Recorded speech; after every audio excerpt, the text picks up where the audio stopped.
हाँ हाँ।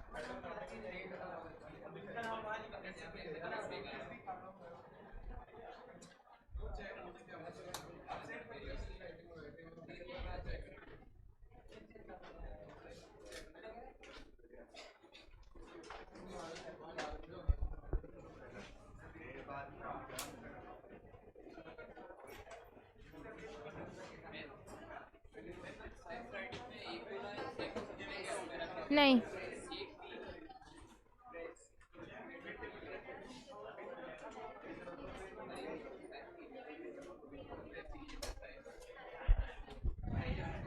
Yes online students, am I audible to all of you? आवाज़ आ रही है आप लोगों को?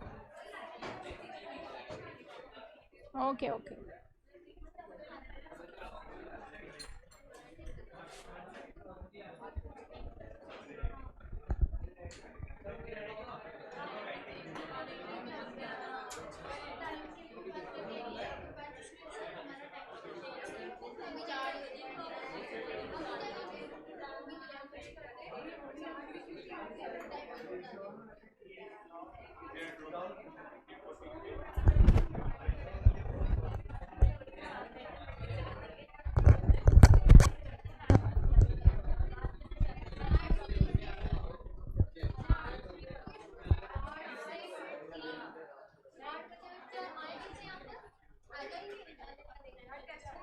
कल जा रहे हो क्या आप लोग सब?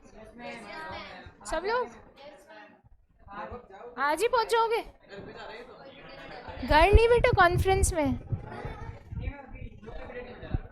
कॉन्फ्रेंस कॉन्फ्रेंस में नहीं। आप लोग घर जा रहे हो? कितने स्टूडेंट्स घर जा रहे हैं? एक ही? कहाँ के हो बेटा? अच्छा, तो पहुंच जाओगे, वो तो पास में ही है।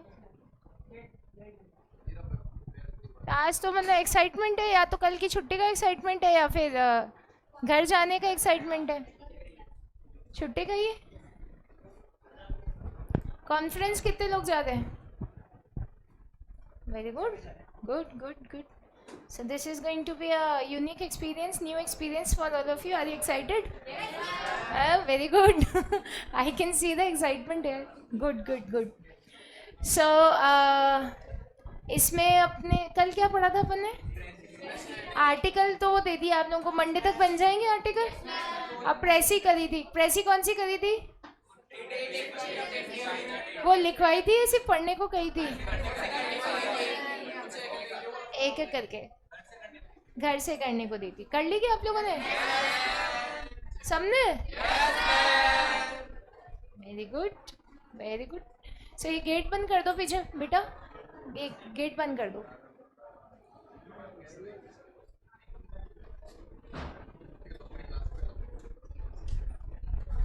So anybody who has not completed the precis? किसी ने नहीं कंप्लीट करी हो?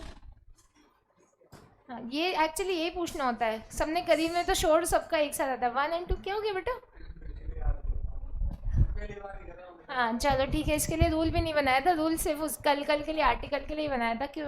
और बेटा तुमने एक डायरी बन एमसीसी को एक वो दे देंगे सजेशन कि बच्चों के लिए एक डायरी सिस्टम इंट्रोड्यूस करें स्कूल वाली, जिसमें रोज होमवर्क दिया जाएगा, रोज पेरेंट के सिग्नेचर करा के लेकर आने होंगे. हाँ, कौन से तुमने सही में सिग्नेचर कराए? खुद ने नहीं करे क्या स्कूल में? नहीं करे, कभी नहीं करे? चल, 2-4 ही होंगे जिन्होंने खुद ने नहीं करे होंगे, बाकी तो सब चुप बैठे हैं. कई बार तो पेरेंट्स खुद ही कर देते हैं कि कर ले यार, मार ले थोड़ा बहुत, है ना? Alright okay. So precis writing पे पढ़ते हैं अपन, और कोशिश करते हैं प्रेसी राइटिंग या तो आज फिनिश करेंगे या मंडे को तो 100% कर देंगे, और फिर रिपोर्ट और आर्टिकल जो बचा है वो कर लेते हैं. ठीक है? सबसे पहले अपना ही कोर्स कंप्लीट हो रहा है क्या?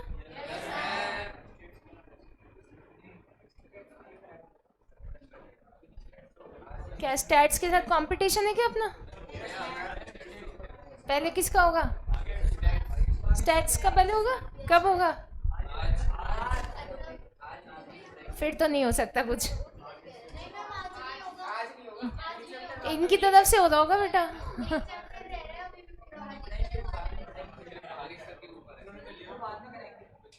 तो वो काउंट नहीं होगा बेटा, फिर कंप्लीट है ना.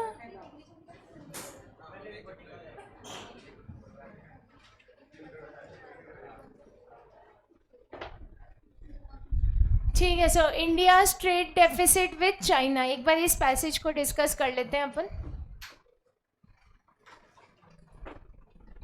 So India's trade deficit with China increased to 52.69 billion in 2015-16 from $48.48 billion in the previous financial year, Parliament was informed on Monday. So what do you mean by trade deficit? Deficit word से क्या समझते हो? Accounts के बच्चे हो ना आप लोग सब?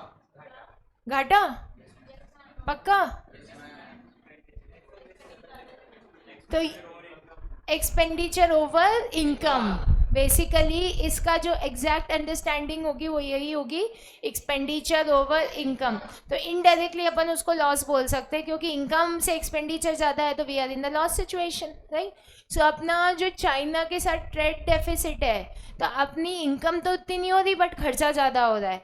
वो पिछले 48.48 बिलियन डॉलर से बढ़कर 52.69 बिलियन डॉलर हो गया. और फिर नीचे इसमें 16-17 का बता रखा है कि डेफिसिट कितना था, 25.22. तो ये डिफरेंस बता रखा है इन्होंने कि बाद में जो एक्चुअल डेफिसिट बचा वो 25.22 बिलियन बच गया. तो डेफिसिट अपना बाय एवरी ईयर बढ़ ही रहा है. ठीक है. कॉमर्स और industry minister Nirmala Sitharaman said in a written reply to the Lok Sabha. अब नेक्स्ट इन्होंने रीज़न बताया. सबसे पहले तो इन्होंने फिगर बता दिया, तो आप फिगर बता सकते हो. इन दो फिगर्स को आप माइनस करके भी बता सकते हो कि पहले इतना था फिर इतना, तो ये डिफरेंस आया तो इस डिफरेंस से इंक्रीज हो गया, ये भी बता सकते हो. फिर अब आप ये बता रहे हो कि ट्रेड डेफिसिट इंक्रीज होने का रीज़न क्या है. So India increasing trade deficit with China can be attributed primarily to the fact that Chinese exports to India rely strongly on manufactured items to meet the demand. तो ये सबसे ज़्यादा इसका जो strong reason है वो ये है कि अपन manufactured product के लिए चाइना पे डिपेंडेंट है. मतलब ऐसा नहीं है कि अपन पूरे प्रोडक्ट के लिए ही चाइना पे डिपेंडेंट है. इनफैक्ट छोटी छोटी मैन्युफैक्चरिंग के लिए भी जो प्रोडक्ट्स चाहिए होते हैं उसके लिए भी अपन चाइना पे डिपेंडेंट है. तो जैसे ये बीच में एक रेज आती है कभी कभी, बॉयकॉट चाइनीज़ प्रोडक्ट्स, ये सब आता है ना, तो वो हो ही नहीं सकता.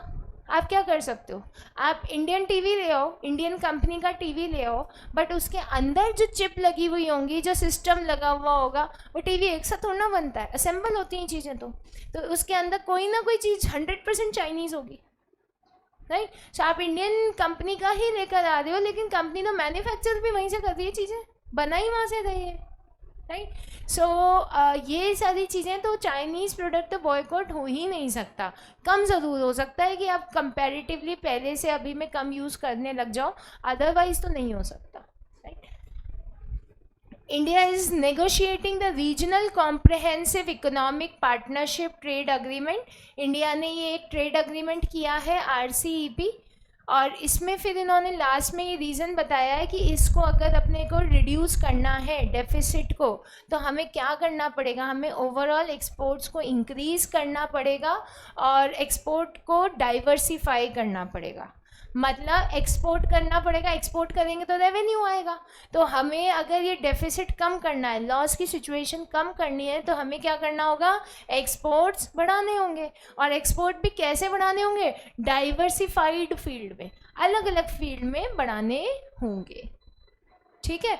सो ऐसा नहीं एक ही एक जगह अपन एक्सपोर्ट कर रहे हैं, वो कंट्री बना कर दे कि हमें तो नहीं चाहिए आपसे, तो अपन तो बैठ गए. तो अलग अलग कंट्रीज़ को हम एक्सपोर्ट कर रहे हैं, डाइवर्सिफिकेशन है, वैरायटी है. तो एक कंट्री में नहीं भी कर पा रहे, रशिया में जैसे वॉर हो गया, नहीं भी कर पा रहे, तो we have got several other countries where we can export, right. तो मेरे हिसाब से मैंने जब ये प्रेसी पढ़ी तो ये 4-5 बातें इंपॉर्टेंट थी. तो अपने को ये जो प्रेसी है ये 3-4 लाइनों में लिखनी, ज़्यादा बड़ी लिखेंगे नहीं अपन.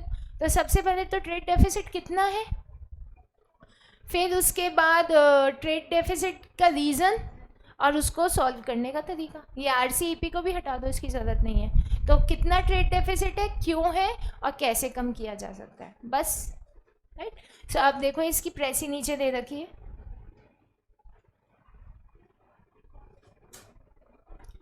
India's increasing trade deficit with China. This can be one of the titles. आप anybody else जिसने कुछ और टाइटल लिखा हो, ट्रेड डेफिसिट नहीं, लिखना पड़ेगा इंडिया चाइना ट्रेड डेफिसिट, क्या कौन सा, किसका, किसके साथ, राइट। तो मोर और लेस इसका टाइटल यही बनेगा, क्योंकि अपन ना तो ट्रेड डेफिसिट वर्ड अवॉइड कर सकते हैं, ना इंडिया वर्ड अवॉइड कर सकते हैं, ना चाइना वर्ड अवॉइड कर सकते हैं।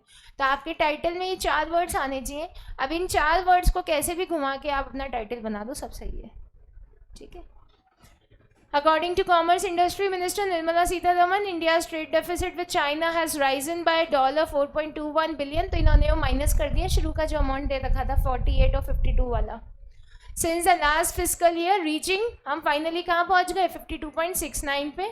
She attributes this to the import made by the telecom और power। ये क्यों है, क्योंकि हम ये जो import कर रहे हैं telecom power sector में, to bridge this gap efforts are being made to enhance the overall export। तो ये जो गैप आया है इसको कम करने के लिए हम क्या कर रहे हैं, हम एक्सपोर्ट को एनहांस कर रहे हैं, diversifying the market, emphasizing on various services and manufactured goods, कि हम सर्विसेज और अलग अलग प्रोडक्ट्स में अलग अलग डाइवर्सिफिकेशन के साथ में एक्सपोर्ट करें, बस खत्म बात।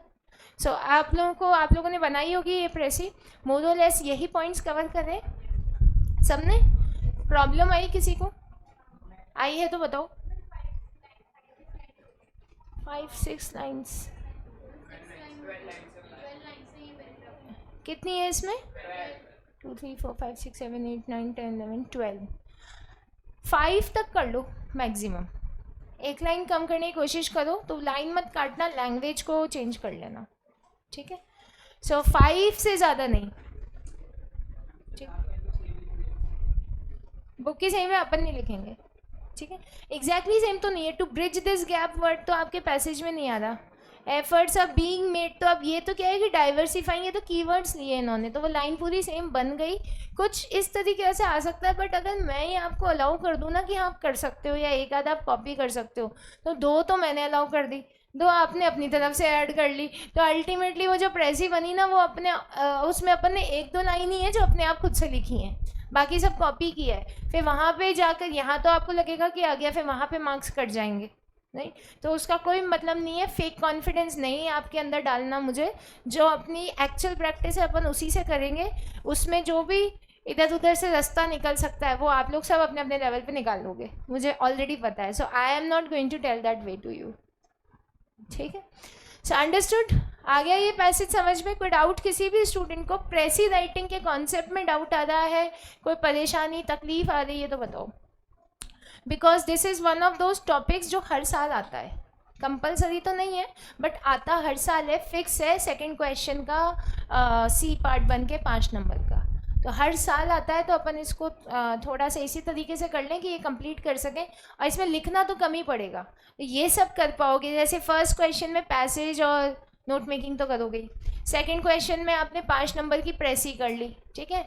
एक क्वेश्चन आपने लेटर का कर लिया, 3 लेटर और मेन में से भी एक क्वेश्चन आता है, राइट। ये तो 3 तो आपकी ये राइटिंग हो गई। उसके अलावा फिर आपके पास ऑप्शन रहेगा कि आप रिज्यूम कर लो, या रिज्यूम के अलावा रिपोर्ट बनानी है, आर्टिकल बनानी है, या कोई और टॉपिक आ जाए, वो कम्युनिकेशन का कोई क्वेश्चन आ जाए ऐसे। तो आर्टिकल से बचने के लिए अपने को हर संभव कोशिश करनी है। मुश्किल है इसलिए नहीं, टाइम कंज्यूमिंग है इसलिए, ठीक है। और वहाँ जाके अगर ऐसा लग रहा है कि नहीं मेरे को तो आर्टिकल बहुत अच्छे से आता है और आर्टिकल के साथ जो 5 नंबर क्वेश्चन है उसमें मेरे फुल मार्क्स आ जाएंगे, तो डेफिनेटली फिर तो आप करोगे ही उसको, राइट। तो उस हिसाब से अपन तैयारी कर ही रहे हैं आर्टिकल की, बट इसका मतलब कोशिश ये करेंगे कि बाकी सारे टॉपिक्स को बेस्ट करके जाएं अपन, ठीक है। क्योंकि अपन किस इंटेंशन से पढ़ रहे हैं, कितने मार्क्स लाओगे 40 में से, 40 लाओगे, ज़्यादा नहीं चाहिए, 40 ले आना बस, ठीक है। Very good. सो इस चीज़ का प्रेशर नहीं बनाना अपने ऊपर, प्रेशर में कभी पढ़ाई नहीं हो सकती। इस चीज़ का बस टारगेट रखना है, इस चीज़ से इंकरेज होना है, और इस इंकरेजमेंट के साथ जब आप पढ़ोगे तो you will definitely score the best of your result, ठीक है।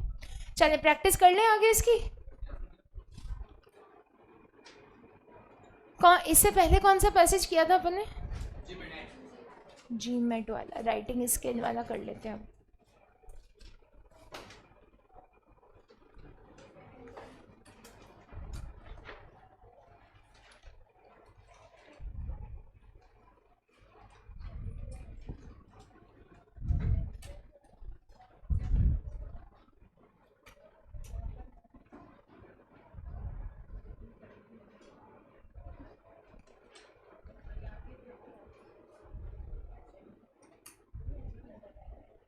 ये इस पे आओ, ये छोटा पैसेज है, पेज नंबर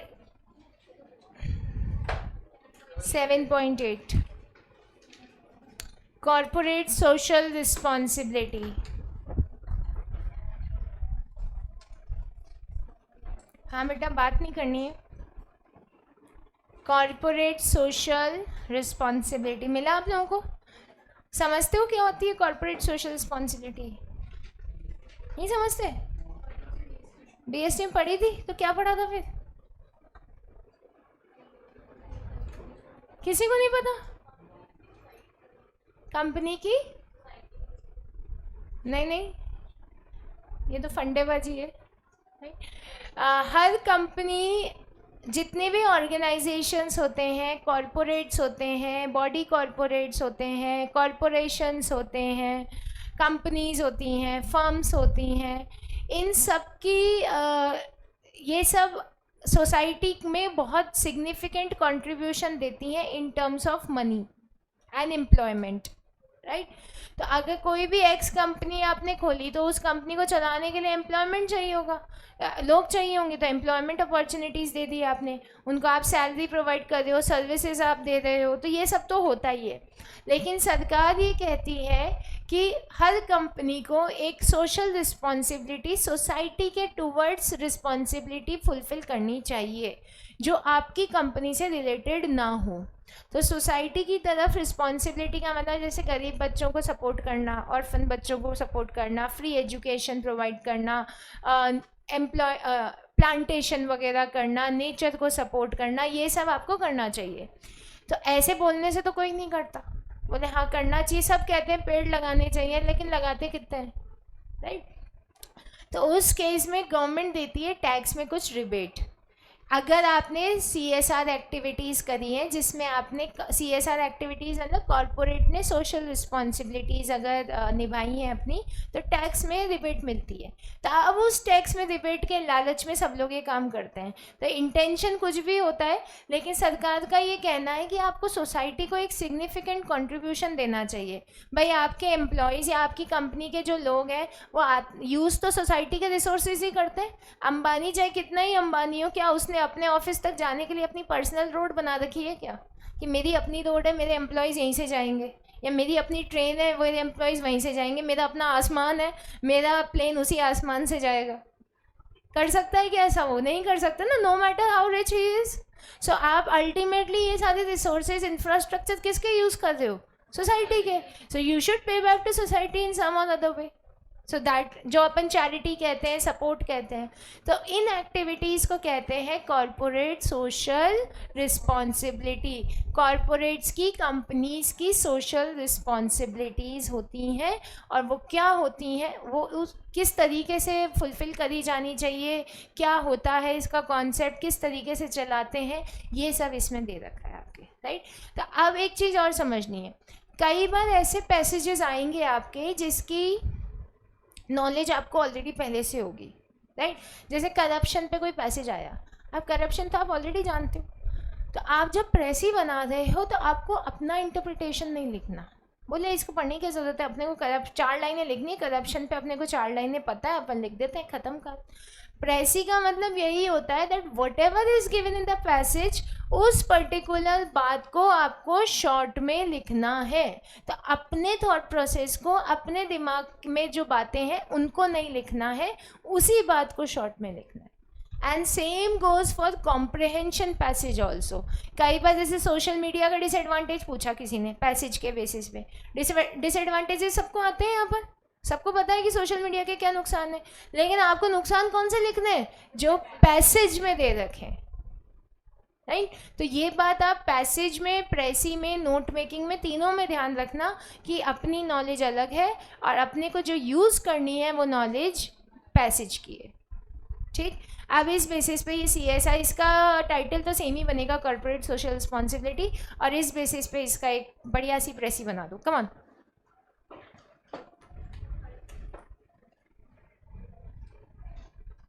कितने बजे जा रहे हो आज घर पे तुम बेटा? नहीं वैसे नॉर्मली वो आज 5 क्लास 5 बजे तक ही है। अच्छा, क्लास मिस करोगे? कौन सी? अच्छा ऑनलाइन लोगे? ऑनलाइन तो क्या चलते फिरते बस में बैठोगे, इधर उधर बैठोगे, ट्रेन में बैठोगे तो सुन लोगे? ट्रेन में नेटवर्क ही नहीं आएगा। आ जाएगा। चलो रिकॉर्डिंग का ऑप्शन है आप लोगों के पास तो।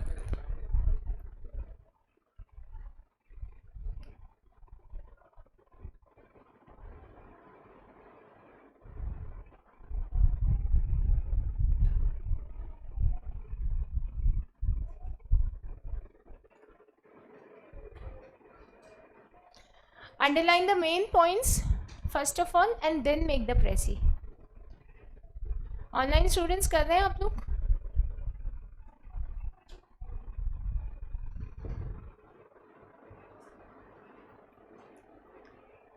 डाउट हो, प्रॉब्लम हो, नहीं आ रहा हो तो आके पूछ लेना, 10 मिनट बाद मत कहना मैम आया नहीं इसलिए किया नहीं।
हो गया? वे कर लें डिस्कस। ज़्यादा नहीं लिखना है इसमें, आप डिसाइड करो बेटा कितनी लाइन्स। अब तो decide and then do it. Okay Kritika.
Done.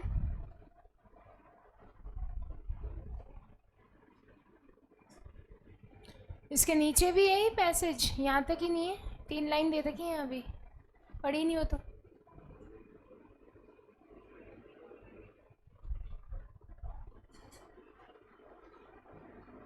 बेटा बातें नहीं,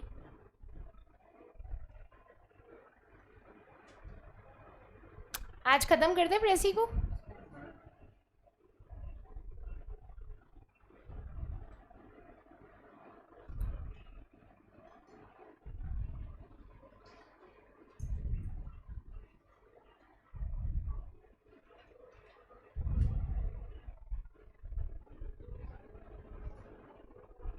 किस किस का हो गया? Just raise your hand.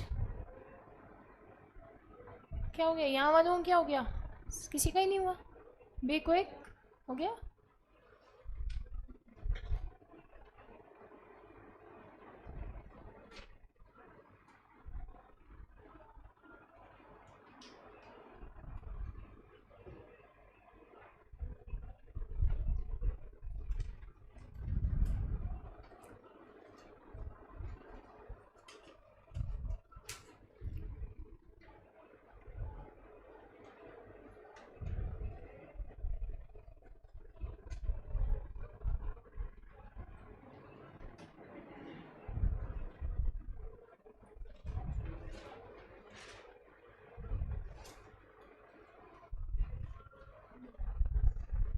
Shell we discuss?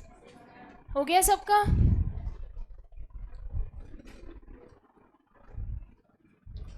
समझ में आया आप लोगों को ये पैसेज या मुश्किल लगा? इजी था? So CSR is a type of business self-regulation with the aim of being socially accountable. यही पढ़ा था अपन ने. तो इसमें important बात आप simply कह सकते हो कि in CSR businesses are या corporates are socially accountable, right?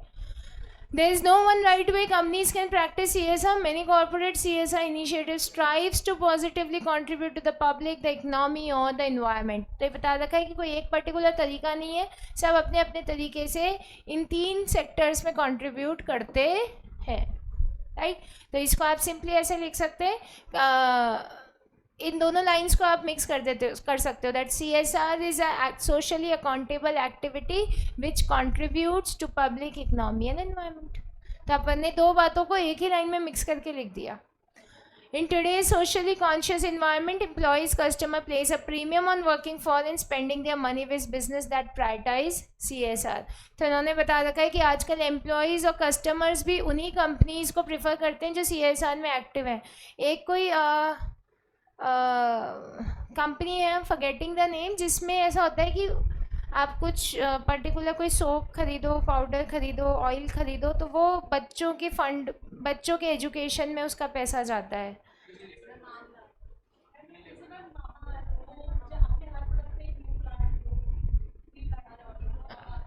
मामा अर्थ. तो जैसे ये तो मामा अर्थ का एक्सक्लूसिव है, ऐसे उसमें कुछ है कि एक यूनिलीवर वाला. हाँ हाँ. तो वो तो उसमें अपन को पता है कि जैसे फॉर एग्जांपल अपने को सोप खरीदना है, अब ये वाला सोप खरीदेंगे तो ये इसमें कंट्रीब्यूट करेंगे, तो अपन को तो यूज़ करना है कोई सा प्रोडक्ट, तो अपन प्रेफर करेंगे कि चलो इसी को खरीद लो. उनकी मार्केटिंग हो जाती है, उनका एडवर्टीजमेंट हो जाता है, प्लस वो सोशली भी एक्टिव हो जाते हैं, राइट? जैसे अभी रिसेंटली पिछली कुछ टाइम पहले we went to Chittorgarh. Chittor का फोर्ट फेमस है, वो महाराणा प्रताप वाला, right? So it is the largest in Asia.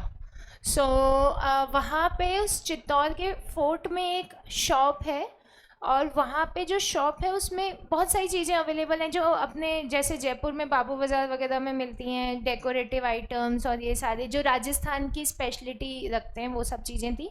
But उनके जो एक यूनिक चीज़ थी वो ये थी कि वहाँ पे साड़ियाँ थी, और वो जो साड़ी का जो फैब्रिक था या जो साड़ी का जो मटेरियल था वो बनाया था उन्होंने पेड़ की छाल से, जैसे सीताफल की साड़ी. तो सीताफल की साड़ी में जो सीताफल पेड़ होता है उसकी जो छाल होती है, जो उसका स्टेम होता है, उसको यूज़ करते हुए उन्होंने साड़ी बनाई थी. तो वो देखकर कैसे भी नहीं लग रही थी कि ऐसी कोई अलग उसकी साड़ी है, बट उन्होंने बनाई उसको वहाँ से. ऐसे उन्होंने वहाँ पे साड़ी ऐसे ही रख रखी थी. उन साड़ियों की स्पेशलिटी ये है कि फर्स्ट टाइम आप उसको, उन्होंने कहा था कोई फिटकरी के पानी में वॉश कर लेना, पानी में डाल के. उसके अलावा आप जितनी टाइम भी लाइफ लॉन्ग उसको जब तक भी पहनोगे ना, इसमें हमेशा इस पर्टिकुलर फ्रेगरेंस की खुशबू आती रहेगी. चंदन उसमें उन्होंने मिक्स कर रखा था, तो धोगे ना तो उसे खुशबू उभरेगी, जाएगी नहीं. तो it's been I think 7-8 months, अभी तक तो आ रही है खुशबू उसमें. सो और सब में अलग अलग फ्रेगरेंसेस थी. तो आई परचेज 6-7. तो अभी वो 6-7 काम कुछ नहीं आई है, बट वो खुशबू उनमें पूरी है, काम वो धुलती हैं और उनमें खुशबू आती है. So I have notice that. And सारी अलग थी, जैसे कोई सीताफल के, कोई जामुन के पेड़ का, कोई इस पेड़ का, कोई उस पेड़ का. उसमें कुछ भी उन्होंने फैब्रिक इस तरीके का यूज़ नहीं कर रखा था. And the best part of that shop was कि आप वहाँ से जो भी खरीदोगे वो सारा अमाउंट वहाँ पे चित्तौड़ में जो बच्चे रहते हैं, उस टाइम पे फोर्ट में ही रहते थे लोग. वो फोर्ट ही इतना बड़ा है, उसको घूमने में 5-6 घंटे लग गए थे. We were roaming in the car, और मतलब आप घूमते हो, बैठते हो, देखते हो, फिर अलग जगह जाते हो, फिर तो एक गांव पूरा बस सकता था उस ज़माने में. तो वहाँ के जो लोग हैं, जो जिनके बच्चे नहीं पढ़ पा रहे या जिनको आगे डेवलपमेंट नहीं हो पा रहा, उनके डेवलपमेंट के लिए वो शॉप खोल रखी है सरकार ने, और उसका सारा पैसा वहाँ पे जाता है. तो पहले तो आप जाते हो, आप देखते हो कि यार इन चीज़ों में क्या है, इनको क्यों लेना है, ये तो मतलब अपन कहीं से भी खरीद सकते हैं. फिर उस पर्टिकुलर चीज़ की क्वालिटी समझ में आती है कि अच्छा this is something unique, plus इसका जो आप पैसा दोगे it will be use for some good purpose, तो why will you not buy. Definitely सब अपने अपने हिसाब से परचेज करेंगे ही करेंगे। तो यही इसमें बता रखा है कि जनरली कस्टमर्स एम्प्लॉयज़ भी ऐसी एक्टिविटीज़ को आजकल प्रायोरिटाइज करते हैं। CSR पे भी आपका एक आर्टिकल बन सकता है। तो अपन ने इतनी सारी चीज़ें डिस्कस करी प्लस इसका पैसेज पढ़ा, तो उसके बेसिस पे आप बना सकते हो अगर एग्ज़ाम में आए तो। ये रियल टाइम एग्जाम्पल सारे दे सकते हो आप आर्टिकल में।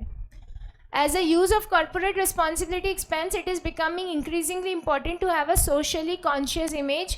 प्लस आजकल इम्पॉर्टेंट क्या है, आजकल इम्पॉर्टेंट ये है कि इमेज कैसी होनी चाहिए, सोशली कॉन्शियस, मतलब सोसाइटी में एक पॉजिटिव इमेज होनी चाहिए आपकी। फिर उसके बाद customer employee stakeholders prioritize CSR when choosing a brand company they are holding corporation. तो ये सब इन्होंने बता रखा है, वही चीज़ रिपीट हो रही है। तो आप इसमें सबसे पहले सोशली अकाउंटेबल बात बता दो, सपोर्ट किसको करते हो, कैसी कंपनीज़ को प्रेफर किया जाता है, जो सोशली कंपनीज़ क्या प्रेफर करती हैं, जो सोशल कॉन्शियस इमेज रखें, right. And last point which comes here is कि this is a belief, practice and profit. तो इस सब का कॉम्बिनेशन है, लोगों का बिलीफ डेवलप होता है, आप एक प्रैक्टिस इंट्रोड्यूस करते हो, plus you are earning profit out of that. तो बस इसको आप मिक्स करके लिख सकते हो, राइट। सौरभ, बीइंग ह्यूमन तो सिर्फ सलमान खान की इमेज सुधारने के लिए बनाया गया बेटा, उसका सोशल रिस्पॉन्सिबिलिटी से कोई मतलब नहीं है।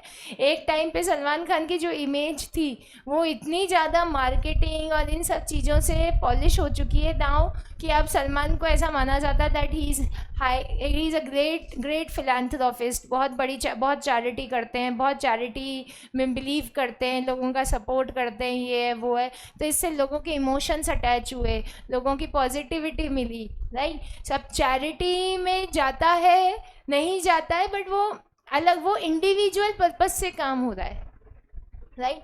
तो बुक्स में अगर बात करें, ऑफिशियल लेवल पे बात करें, तब तो वो चैरिटी कर रहा है, लेकिन रियल टाइम में मुझे जितना समझ में आया वो ये आया कि सब लोग हिरण भूल गए, ड्राइवर भूल गए, याद क्या था सबको, being human, that he is actually being human, right. So ये सिर्फ अपनी छवि सुधारने का एक पर्पस है, राइट। ओके, सो समझ में आया आप लोगों को ये पैसेज टू प्रेसी। अब एक अलग तरीके का पैसेज और है, उसको और प्रैक्टिस कर लेते हैं।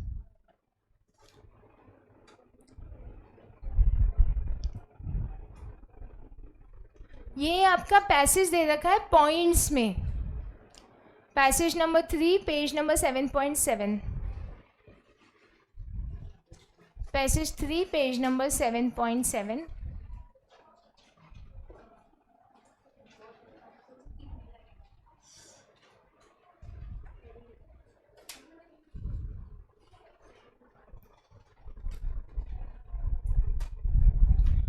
सो ये जो पर्टिकुलर पैसेज है ये दे रखा है आपके पॉइंट्स में, ठीक है।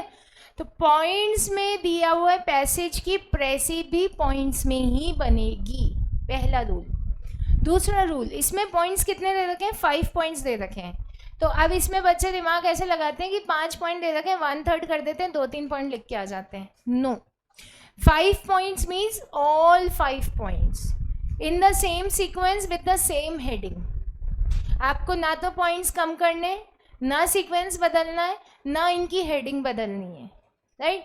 आपके पॉइंट के अंदर जो कंटेंट दे रखा है that has to be of 1/3। So always remember that passage अगर पॉइंट्स में है तो प्रेसी किस में बनाओगे, पॉइंट्स में। जितने नंबर ऑफ पॉइंट्स पैसेज में उतने नंबर ऑफ पॉइंट्स प्रेसी में होंगे। सीक्वेंस चेंज करोगे क्या, हेडिंग चेंज करोगे, ठीक है। तो हेडिंग और इन सब के लाइंस भी काउंट नहीं होगी, अंदर जो कंटेंट दे रखा है ना उसको काउंट करेंगे। तो एक ये प्रेसी और बना दो बस। Interviews are the most common method. So ये पॉइंट्स में दे रखा है, इसकी प्रेसी बना दो फटाफट से with in 5 minutes, come on.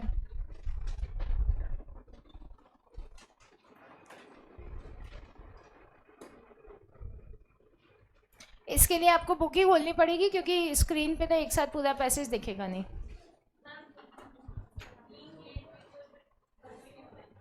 Being late के बाद इसके अंदर जो एग्जाम पॉइंट दे रखा है उसको समझो, ठीक। अब एक चीज़ और, जैसे ये इंटरव्यू की मिस्टेक्स बता रखी हैं कि लेट नहीं होना चाहिए, तो ऐसा नहीं लिखना being late, we should not get late, बात खत्म।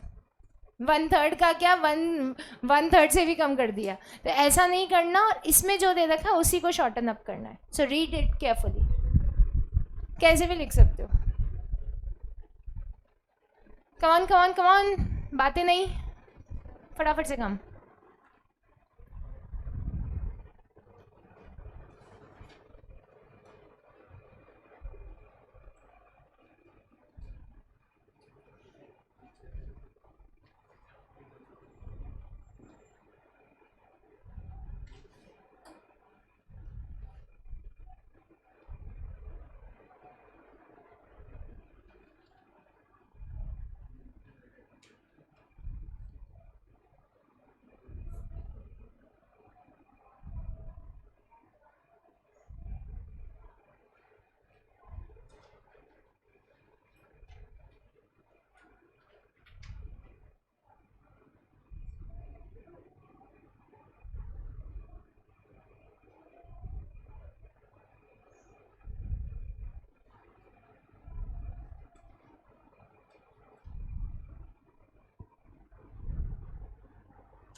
आई am again repeating, in points का एक्सप्लेनेशन बुक के हिसाब से ही लिखना है, क्योंकि ये सब आपको खुद को भी आता है, तो खुद की नॉलेज नहीं डालनी है यहाँ पर.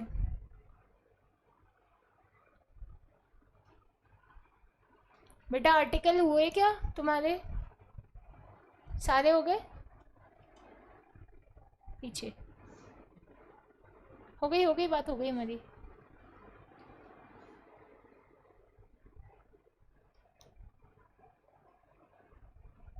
कल आर्टिकल और दिए थे मैंने, आप लिख लेना, मंडे तक करने हैं, ठीक है?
फर्स्ट और सेकंड पॉइंट्स के बन गए आप लोगों के points? So this is third, fourth and fifth point.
Done? Very good. Anybody else who has completed? Done? Online students का भी हो गया 2 का.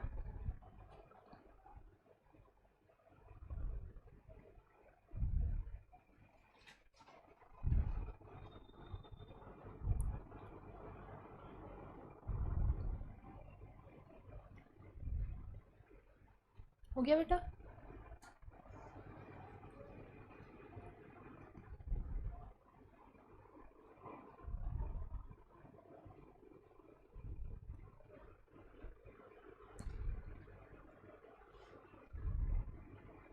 कॉन्फिडेंस है कि आप लोगों को प्रेसी राइटिंग में कि हो जाएगा, या और प्रैक्टिस की इच्छा है? अपन एक दिन और दे सकते हैं इसको, लेकिन मेरे ख्याल से ज़रूरत लगनी दी है. प्रैक्टिस भी उतनी ही करनी है जिससे कॉन्फिडेंस आए, जिससे बोरियत नहीं हो.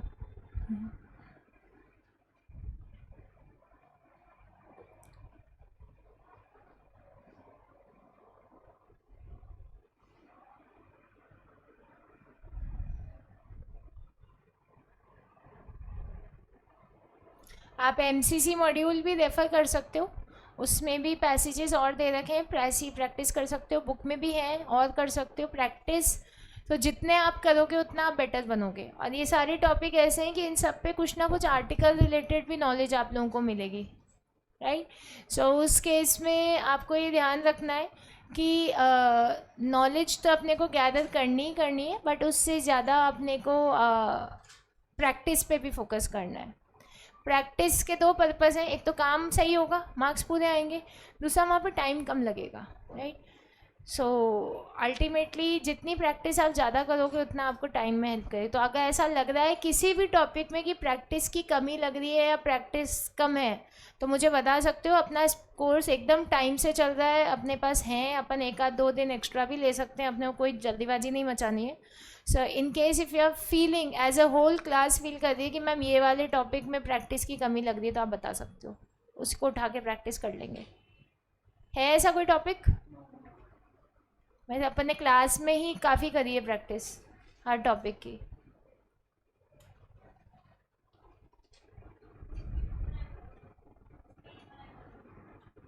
इसमें आप लोगों को लग रहा है अराउंड 6-7 मिनट्स इतने ही लगने चाहिए, ठीक है, क्योंकि इसमें लिखना कम है ना. वो एक्चुअली सारा जो खेल है वो लिखने का ही है, लिखने में टाइम लगता है.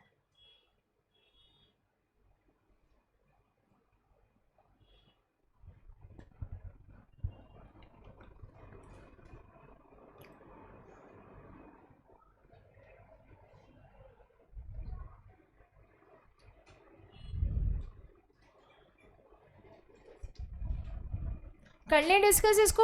हो गया सबका? अब इसमें स्टार्टिंग जो लाइन है वो लिखने की ज़रूरत नहीं है. सीधे आपने इसमें टाइटल बनाया, the common interview mistake that should be avoided, ऐसा ही कुछ बनेगा, राइट. या interview mistakes to be avoided, interview mistake that should be kept in mind, right.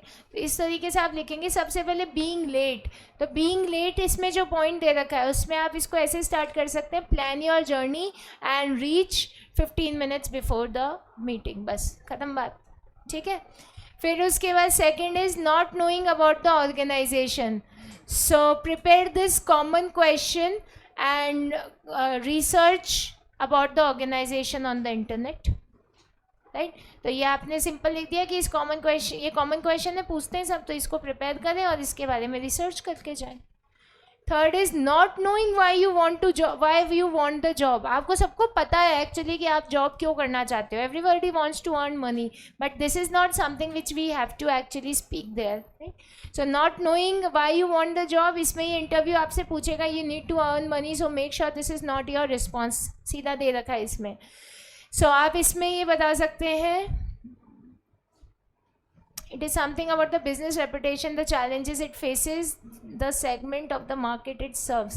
तो आप इसमें बता सकते हैं share about your reputation, share about the company's reputation, your future prospects, and state these reasons for your working as a employee there, right. So आप इसको simply अगर एक लाइन में लिखना चाहें तो you can simply say that instead of speaking about the money, speak about the prospects, future prospects, growth opportunities, and the reason of these are the specific reasons of working there. Point number 4 है आपका not knowing about yourself. बहुत important question. तो इसमें the question about your strength and weakness will come in some way, some form or other. तो इसमें आप simple ये बता सकते हैं that we should be self aware about our strengths and also about our weaknesses. ठीक. और last is asking about salary. So one should never ask about the salary. Instead one can wait for the final decision to come. जब आपका final decision आ जाए कि आपको select कर लिया गया, तभी आपको सैलरी के बारे में पूछना चाहिए. बस खत्म. तो आपको इन टोटल अगर बात करें तो इन सारे पॉइंट्स में 2-2 लाइन 3-3 लाइन इससे ज़्यादा नहीं लिखना था. Right. So this was what you were suppose to write. Got it? Doubt है? No. So any doubt to any student in the precis writing now? कर लें क्या वाइंड अप इसको आज? या कर दो मैम, फिनिश करो है. So anybody wants to practice more? None of you? So confidence है पक्का? ओवरऑल रिपोर्टिंग में भी कॉन्फिडेंस है? Letter writing, mail writing 5 number fix हो गए. कम्युनिकेशन के 8 नंबर फिक्स. ग्रामर के 8 नंबर फिक्स. उसके अलावा प्रेसी के 5 नंबर फिक्स. पैसेज के 5 नंबर फिक्स. नोट मेकिंग के 5 नंबर फिक्स. ठीक है. तो 40 ही आएंगे. राइट. जब सब में नंबर फिक्स होते ही जा रहे हैं और पूरा कॉन्फिडेंस है तो कहाँ कटेंगे? कहीं नहीं कटेंगे. ठीक है. प्रेशर नहीं बनाना. I am again saying don't make the pressure of bringing 40 on 40. Ultimately आ जाएंगे सबके, मेहनत अच्छे से करी है तो. और पूरे ओवरऑल सब्जेक्ट में भी you all can score 70-80 plus marks. 40 इसमें आ जाएंगे तो 40 उसमें आ ही जाएंगे. सो 40 नहीं तो 35 की बात कर लेते हैं. 5 नंबर का अपने पास ऑप्शन रख के चलते हैं. तो 35 + 35 70 is a good score. You can score it. थोड़ी सी मेहनत और प्रैक्टिस को कंटिन्यू करो. और कोई इसमें कोई खास बात है नहीं, इस पूरे सब्जेक्ट में ही नहीं है. ठीक है. ऑलराइट. सो मंडे की क्लास में आर्टिकल हो जाएंगे. शुरू करें क्या? ख़त्म कर दिए? हो गया ख़त्म. Very good. सो अब ये मेंटली फ्री है. अब 2 दिन आराम से they can enjoy the conference. And Monday को आप काम के साथ ही मिलना है मुझे, और वही काम करना है. 15 पॉइंट्स फॉर ईच टॉपिक, और टाइटल बनाने हैं सबके. ठीक है. सो आर्टिकल को मंडे को वाइंड अप कर देंगे, और मंडे को ही most likely will start with report writing. पूरी ग्रामर बुक से नहीं आती ना मैम. ग्रामर तो बेटा रूल्स में से आती है. रूल्स जो पढ़े वो पता होने चाहिए. बाकी सेंटेंस तो कहीं से भी आए, बुक से आती है. वैसे बुक से काफ़ी बार पूछते हैं लोग. ठीक है Saurabh? Alright. Thank you very much. Have a great conference. Enjoy and I will see you on Monday now.